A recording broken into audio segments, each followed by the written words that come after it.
రాష్ట్రంలో పరిపాలన కొనసాగిస్తున్నామో వారి స్ఫూర్తితో సంక్షేమాన్ని, అభివృద్ధిని, అదేవిధంగా బలహీన వర్గాలకు 42% రిజర్వేషన్లను, అదేవిధంగా ఎస్సీ ఉపకులాలలో వర్గీకరణను, ఇలాంటి దీర్ఘకాలికమైన సామాజిక సమస్యలకు కూడా ఈరోజు మన ప్రభుత్వం పరిష్కారం చూపిస్తున్నది.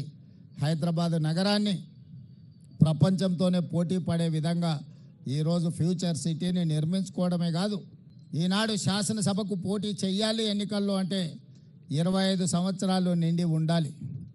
తొందరలోనే రాహుల్ గాంధీ గారి దేశానికి ప్రధానమంత్రి అయిన తర్వాత తెలంగాణ రాష్ట్ర శాసనసభలో తీర్మానం చేసి 21 సంవత్సరాలు నిండిన వాళ్ళు శాసనసభకు పోటీ చేసే విధంగా చట్టాన్ని సవరించడానికి మేము ప్రయత్నం చేస్తాము.